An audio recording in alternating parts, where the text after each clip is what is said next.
नमस्कार. News mall 18 मध्ये आपलं सर्वांचं सहर्ष स्वागत आहे. मी प्रियंका पाटील शेळके. आज खऱ्या अर्थानं एक अशी यशोगाथा पाहणार आहोत, ती पाहून तुम्हाला खऱ्या अर्थानं आपण देखील व्यवसायात यावं आणि आपणही उंच उंच भरारी घ्यावी असं वाटणार आहे. आपण देखील व्यवसायात यावं आणि आपण देखील व्यवसायामध्ये उंच उंच भरारी घ्यावी असंच वाटणार आहे. आपण बऱ्याचदा म्हणतो की संसार हा रथ आहे आणि या रथाला ओढण्यासाठी दोन चाकं धावणं अत्यंत महत्वाचं असतं. आणि अशीच सुसाट धावणाऱ्या दोन चाकांबद्दल आणि त्यांच्याशी चर्चा करणार आहोत, त्यांच्या संघर्षाबद्दलची. अत्यंत जलद, वेगवान आणि सुखकर प्रवास असं म्हणता येणार नाहीये.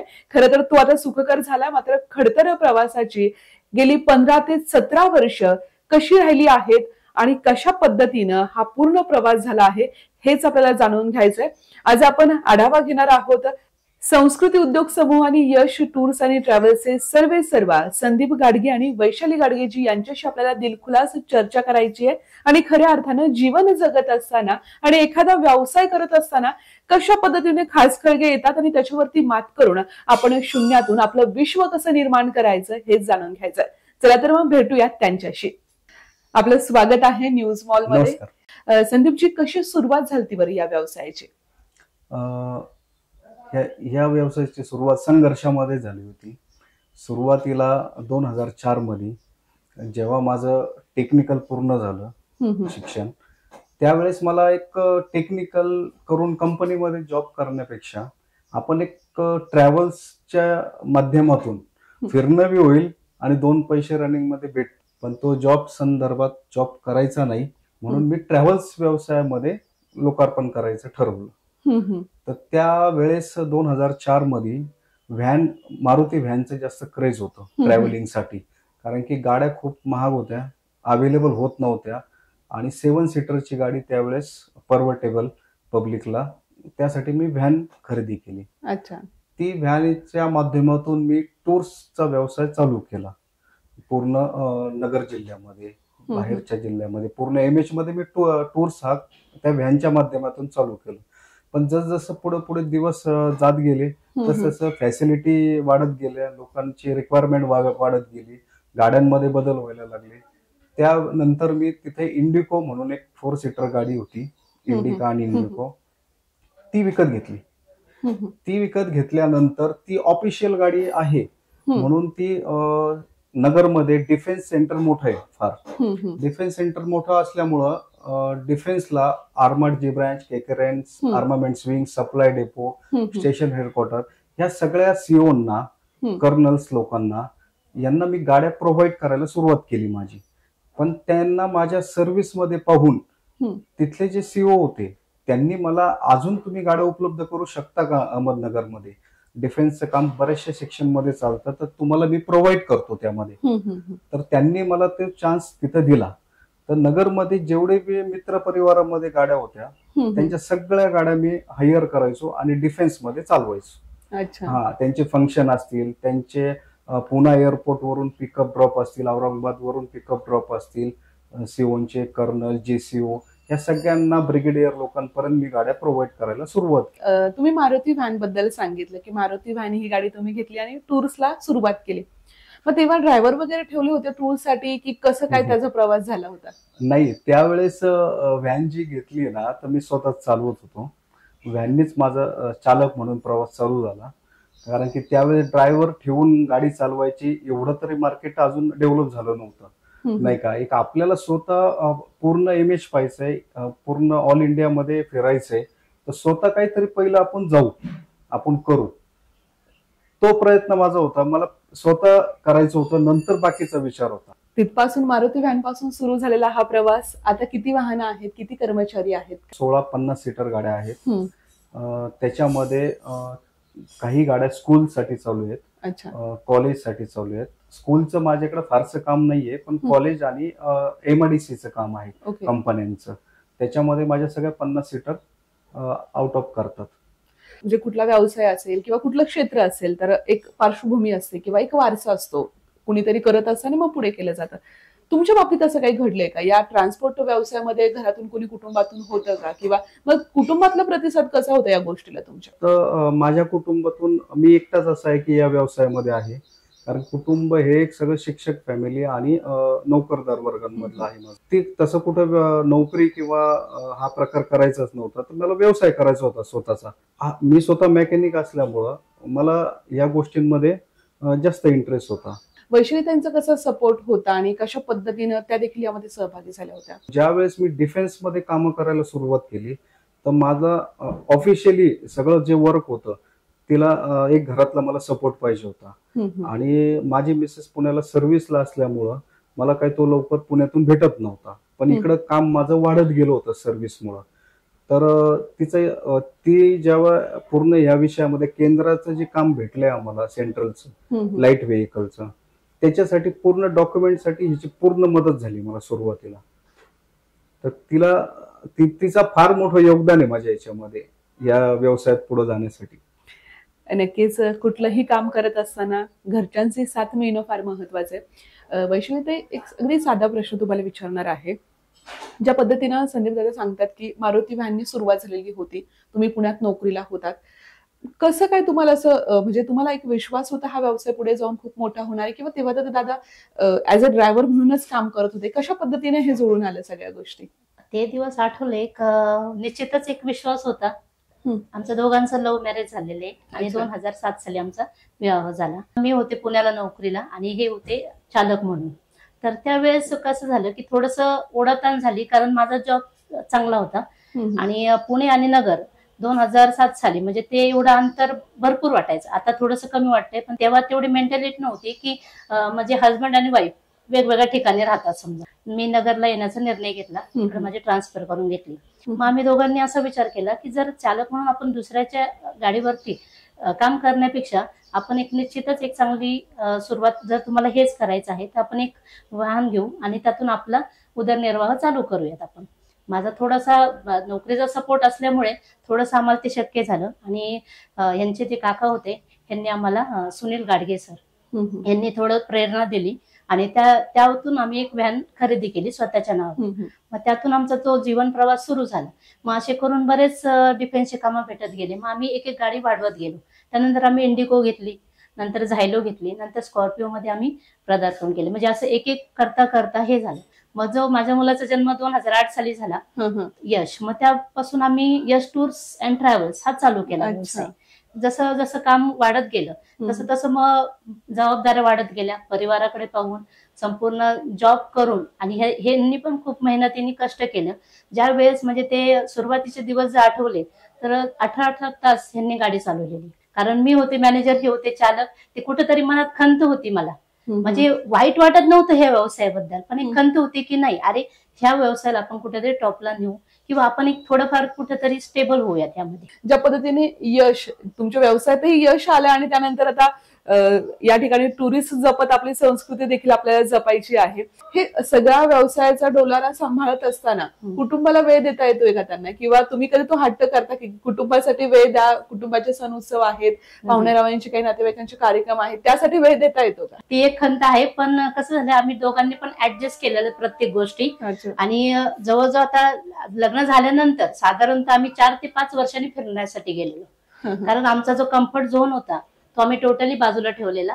त्यावेळेस वातावरण पाहता आपण स्वतः काहीतरी केलं पाहिजे. त्यासाठी की संसारामध्ये जर करायचं असेल तर फक्त फिरणं किंवा आपण पण त्या गाडीचा उपभोग घेतला पाहिजे असं नाहीये. तर त्यामध्ये आपण थोडंसं स्टेबल होणं गरजेचं आहे. आणि मुलांचे पण थोडंसं लक्ष दिलं जातं, पण त्यांच्याकडे मी असं कधी अट्टहास केला नाही की तुम्ही आलेच पाहिजे किंवा असं कुठं मलाच घेऊन जा फिरायला, असं कधीच केलं नाहीये. की माझ्या वेळेला कधी पण काय असेल तर माझ्या वेळेला ते हजर राहणार. कुठलं ऍक्च्युली रक्षाबंधन हे जरी असेल, लक्ष्मीपूजन जर असेल, लक्ष्मीपूजनच्या वेळेस सुद्धा त्यांनी म्हणजे ज्याला भाडं मारणं म्हणतात बरोबर गाडीवरती, ते मारून 7 वाजता ते बरोबर हजर राहायचे. तो एक मला परमानंद असायचा की ते माझ्या वेळेस बरोबर त्या वेळेस मला अवेलेबल होते. मी पुन्हा एकदा संदीपजी तुमच्याकडे येईल. मला ते जाणून घेण्याची उत्सुकता आहे. MIDC असेल, सेंट्रलचं काम असेल, डिफेन्सचं काम असेल, या कामांशी तुम्ही सांगड कशी जुळवून घेतलेली आहे आणि ही मोठी मोठी कामं ही तुमच्या पदरात कशी पडली आहेत? मॅडम, तुम्हाला जसं मी पहिल्यांदा सांगितलं की ह्या ज्या 4 सीटर 7 सीटर गाड्या मी स्वतः चालवत होतो, त्यावेळेस मला हे अधिकारी माझ्या गाडीत बसत होते. यांना मी पूर्ण ने आण करायचं काम मी करत होतो. त्यांची सर्व्हिस त्यांना इतकी आवडायची की त्यांनी मला प्रोत्साहन जास्त दिलं की तुम्ही आमच्याकडे काम करा, मी तुम्हाला व्हेंडर कोड करून तुमच्या फर्मला तुम्ही अजून आम्हाला गाड्या प्रोव्हाइड करा, कारण तुम्ही जातीने 24 तास आहे ना पूर्ण आमच्याकडे लक्ष देताय. आणि यांना महाराष्ट्रामध्ये त्यांच्या पोस्टनुसार सर्व्हिस असल्यामुळं त्यांना जास्त काही गोष्टींची कल्पना नसायची की ट्रस्ट हा जो होता त्यावेळेस काळ थोडा वेगळा होता. त्यांनी मला प्रोत्साहन दिलं की तुम्ही ह्या क्षेत्रामध्ये उतरा, इथं तुम्हाला स्थानिक ठिकाणी तुमच्यासारख्या लोकांची गरज आहे. तर त्यांनी मला जास्त मोटिवेट केलं. कोरोनाचा भयंकर काळ आपण सर्वांनी अनुभवलेला आहे. बऱ्याच जणांचे जे व्यवसाय आहेत ते डबघाईला आलेले आहेत. अनेक जणांचे व्यवसाय देखील बंद पडले, कारण की सगळं काही ठप्प झालं होतं आणि आर्थिक उलाढाली बंद झालेला होता. त्या काळात नेमकी काय परिस्थिती होती? त्यावेळेस सगळे साहेब लोक जे हॉटेल्समध्ये अडकून पडले होते. तर त्यांना एकच अपेक्षा होती की आपल्याला ट्रॅव्हलिंगची जो सर्व्हिस व्यक्ती देतोय तोच यामध्ये काहीतरी करू शकतो. पण हॉटेल्स पूर्ण बंद झाल्यामुळे त्यांचे खाण्याचे सुद्धा अडचणी निर्माण झाल्या होत्या. त्या टायमाला पूर्ण हॉटेल्समध्ये जबाबदारी मी पार पाडली त्यांची राहण्याची, कारण त्यांच्या फॅमिलीचे बी मला फोन येत होते कसे काय जेवणाच्या वेळेस. हा जो एक वर्षभराचा हा एक काळ गेला सगळा की त्याच्यामध्ये त्यांना मी एक वैयक्तिक तिथं पैसे हा गौण विषय होता. पैसे लोक लाखो रुपये द्यायला मला तयार होते की त्याच्यानंतर हा काळ थोडा स्लो होत गेला. कोरोनाचा जनजीवन पूर्वरित स्थितीवर यायला सुरुवात झाली. त्यावेळेस त्या साहेब लोकांनीच मला सोलर सिस्टीम जी आहे महाराष्ट्रामध्ये, शहापूरजी पालन जे ग्रुप आहे त्या सोलर सिस्टीम मध्ये मला त्यांनी त्यांचा व्हेंडर बनवला डेव्हलपमेंटचा.